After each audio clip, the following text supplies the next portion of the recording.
এসিতে আমার বাবাই বাইরে শেষ হইল রে।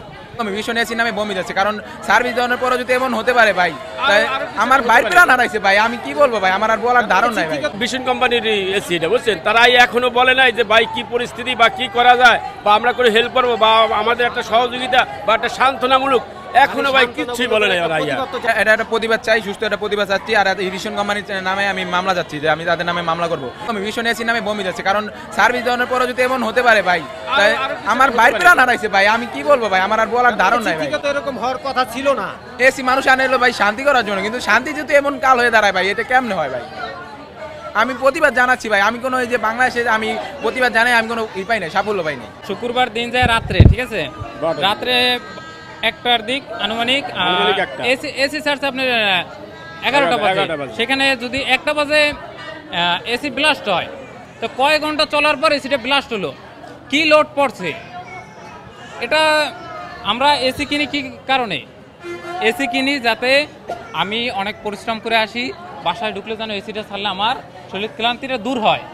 সেই ক্লান্তি দূর করতে যায় যদি আমার যান চলে যায়, যান চলে যায়, তাহলে আমরা আজকে নিরাপদ না। কিভাবে নিরাপদ? 4 জন দগ্ধ হয়েছে। এখন আমার বড় ভাই বিশাল আহমেদ তুহিন, তার স্ত্রী আর তার 2 ছেলে, বড় ছেলে সেও আশঙ্কাজনক আছে, সে 44% আমার জানা মতে পড়ছে, ডাক্তাররা জানাইছে। আমার 4টা প্রাণ আজকে ঝুঁকির মুখে, মৃত্যুর সাথে। একজন তো মারাই গেছে, 3 জন এখনো মৃত্যুর সাথে পাঞ্জা লাগছে। ভীষণ কোম্পানির এসি এত খারাপ হওয়ার কারণটা কি? তারা একটা লোক আমাদের সাথে যোগাযোগ করে নাই যে আমাদের কোম্পানির এসি আপনাদের এত বড় দুর্ঘটনা করছে, কিছু সান্ত্বনা তো দিবে, সাহায্য সহযোগিতা না করুক।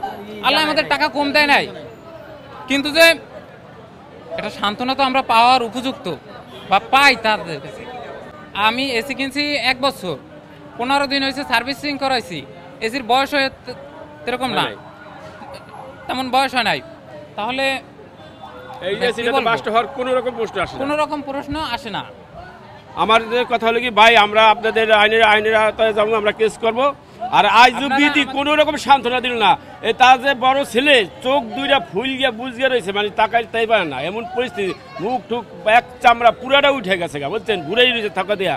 আর মানে যা মানে আল্লাহ জানে কি আছে ভাগ্যে।